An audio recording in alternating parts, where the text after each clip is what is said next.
Hey, what's up YouTube? It's your boy Blaze4 here, and welcome back to another video on the channel today. And guys, remember a month ago we tackled the top 5 hardest Kanto Pokemon to evolve, and let's move on to the second region, the Johto region. Today we'll be looking at the top 5 hardest Johto Pokemon to evolve, and we'll not be looking at the originals Gold, Silver, and Crystals, because I never played those games before, and I prefer Heart Gold and Soul Silver since those games are the most popular and probably one of the most overrated Pokemon games in my opinion. But anyway guys, today we'll be getting, instead we're going to use Johto and Kanto Pokemon, and the only Johto and Kanto Pokemon will be allowed in this right here guys. But anyway guys, roll the intro. Super Bowl, caught up hoes, get in the rolls, top flow lifestyle, Huncho and post. Starting off the number 5 is Swinub.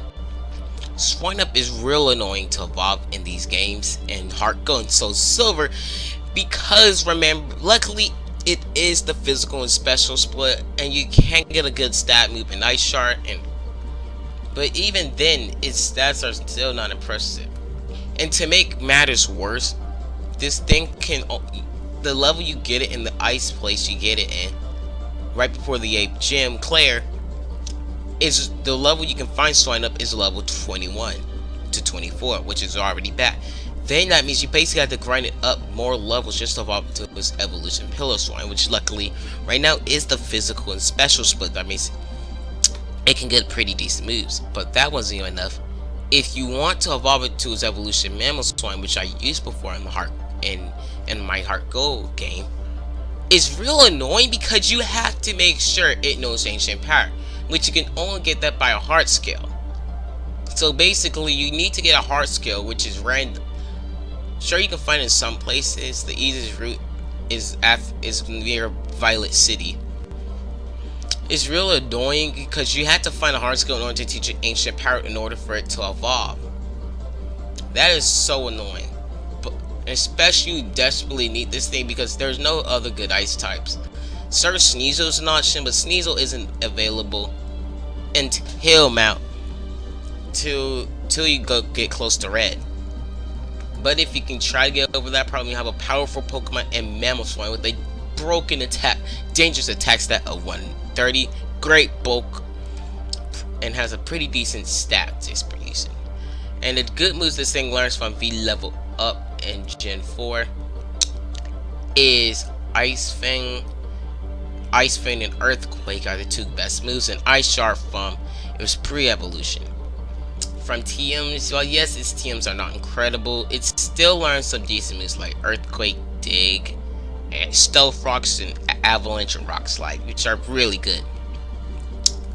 So yeah, Mamoswine is a desperate on your team because you desperately need it in order to really beat Claire, because if you don't, you're pretty much not going to do well enough.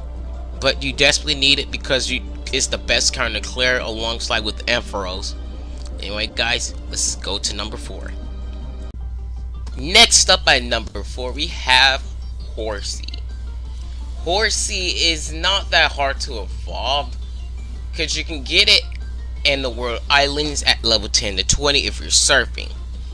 It evolves at level 32 to Seadra, and well yes, Seadra is low HP and really bad special defense. 45 defense is bad. At least it got an average speed stat and pretty good special attack and defense to take damage, to do damage and take some hits. But you know what's done real? And by level up, what Seadra get is decent move is Bubble Beam, Arc, Agility, Twister, Brine, Hydro Pump, Dragon Dance, and Dragon Pulse. And TM, Ice Beam, and a bunch, and Surf and Waterfall. But you know what's the real annoyance? You need to find the Dragon Scale. It can be found at Mount Mortar. It can be found at Mount Mortar at the east of the ladder to week 1F back. And that wasn't even annoying enough, you also need to trade it. Sure, this can make a pretty decent counter to like Claire's Kingdra, but it's so annoying that you also like have to like find the item in order to evolve and trade it. Especially back then in Gen 2, it's already real pain in the butt to literally find it. And so right now, Gen 4, but right now there's no longer Nintendo Wi-Fi aside from the Wii where you can, if you got the thing. But it's real annoying because you also need to like find the item, the dragon skill, which is necessary for Caesar to evolve the Kingdra. But if you can even find that item and trade it, you have a decent, real good Pokemon. And let's look at this move pool before you look at stats. It pretty much learned the same moves from Caesar. And while yes, Kingdra's stats look like they're not impressive, base 95 stats are respectable. But what gives Kingdra the best advantage is over most water type Pokemon is this typing, water and dragon. It's weak. It's only weak against dragon at the time because fairy never existed at the time. Resistance to 3 typings and immune to none. That is a fantastic typing. So yeah, although it's real annoying to get the item while yes, it's annoying to like evolve Caesar to Kingdra, it's worth it to have a real great Pokemon on your team. Tyro. It can only be, its stats are really bad, but we're not becoming Hitmonlee and Hitmonchan because those evolve if attacks are hard. Tyro evolve to Hitmonlee if attacks are higher than its defense. Tyro can evolve to Hitmonchan if its defense are higher than its attack. And oh brother, this is real annoying. We'll be covering Tyro evolving into Hitmontop. Now Tyro can be really found in Mount Mortar. After you beat Kyogre, he'll give you a Tyro. It'll be level 10. You heard me? Level 10. And that wasn't even the worst part. The real annoyance. And let's look at this move pool for recount. Oh wait, it gets 3 moves. Fake out, tackle. Fake out's the best move. We don't even need to do anything. At least in our goal to get tackle. It gets foresight. But even then, that's not enough. You got to do this annoying process to get its attack and defense equal. That means you basically gotta buy a bunch of items to make it even. And if you can try to do that, annoyance, good job. You got a Hitmontop. While yes, its low HP thinks it's bad, it got 2 great abilities. Intimidate, which lowers the attack by 1 stage, and Technician, which boosts the power of base 60 moves. Let's look at this Heart Gold and Soul Silver move pool.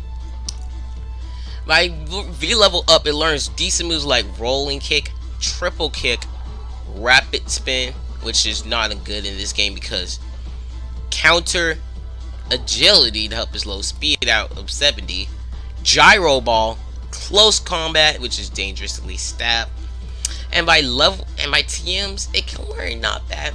It can learn Rock Slide, Stone Edge, Gyro Ball, Farcate, Aerial Ace, Brick Break, Dig, Earthquake.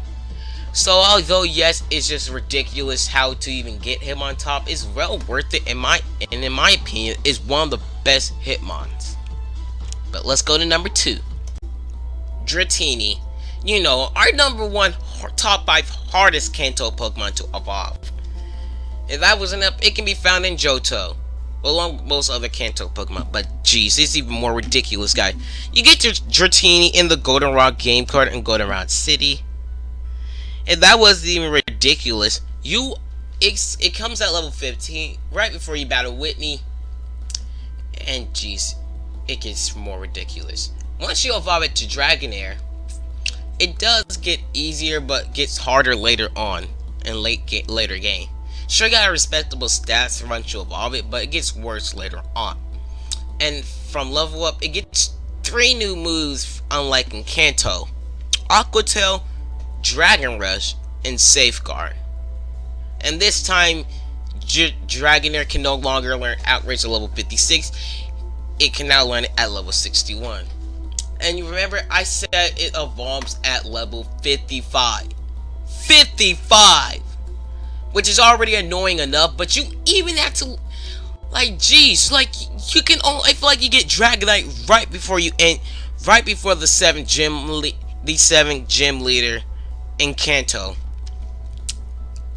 Jeez, but if you can try to do it, man, You get this, like I said, the first ever pseudo legendary with amazing stats. And right now in Gym and Heart Gold and Soul Silver, it does learn a few new moves. Like I said, Aqua Tail Dragon Rush from Say card. Now it can learn Fire Punch at level 1, which is pretty good. And from TMs, like I said, it's even more incredible in Gym. And also, the move tutors can only be done at the Battle Frontier, which is post game. But its move pool its TM is incredible. Fly, Surf, Strength, Waterfall are HMs good. TMs are Dragon Claw, Ice Beam, Thunderbolt, Earthquake, Brick Break, Shockwave, Flamethrower, Fire Blast, Aerial Ace, Arcade, Steel Ring. The new movement rules which give Recovery, Focus Blast, Dragon Pulse, Stone Edge, Thunder Wave, Rock Slide. That's it, guys. Dragonite got a great move pool, but the annoyance come from you had to evolve at 55, but it's well worth the journey. Especially in my opinion, it's one of few Pokemon great counters to Red's team, especially his Light Ball Pikachu. I think he got Light Ball, I don't know. But anyway, guys, let's go to number 1. Larvitar. Larvitar is number 1, guys. Its stats, in my opinion, suck, aside from its pretty decent attack stat. And it has so many weaknesses, like, seriously, 2 times 4 weaknesses to water and grass, weak to ice, fighting, ground, and steel, only resistant to normal, fire, flying, rock, and poison, enemy to electric. Sure, that's pretty decent, but it's still not good enough. And it'll then, once you reach level, and unlike most things, you can actually find Larvitar in the Safari Zone if it's on the mountain. And once you evolve the Pupitar, you think it gets easier, but dang, you're wrong. If you want, sure it gets better stats like most of the legendary, but it's still not impressive. Especially in that slow speed stat. And while yes it does, and while yes on his move pool it does get moves like Rock Slide, Thrash, Dark Pulse, Payback and Crunch, Earthquake and Stone Edge before it evolves, it's still not that impressive. And especially this thing evolves like in Dragonite, it evolves to level 55. And with that water weakness being pretty common, that is really bad, especially if facing a bunch of fishermen.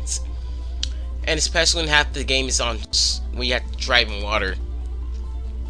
And yeah, the only thing I feel like Pupitar even got a gym advantage. It got no gym advantage. Because sure, it may do well against the 7th gym leader, but remember that thing's also an ice type gym leader. But if you can try to evolve it, you'll have the 2nd ever pseudo legendary Tyranitar with a great attack stat, great stats all around aside from its low speed, and its move pool is just ridiculously great. It gets all 3 elemental things, gets Hyper Beam at level 70, which doesn't really need from level up, and its TM rate is incredible. HM, Surf, and Rock Line. TM's Dragon Claw, Ice Beam, Thunderbolt, Earthquake, Dig, Brick Break, Flamethrower, Fire Blast, Aerial Ace, Arcade, Dragon Pulse, Shadow Claw, Payback, Stone Edge, Avalanche, Thunder Wave, Stealth Rocks, Dark Pulse, Rock Slide. Jeez, that's an incredible move pool. Especially, while yes, Tyranitar is super annoying to evolve, it's well worth it to have a 2nd ever pseudo legendary with a super diverse move pool and real great, pretty decent stats.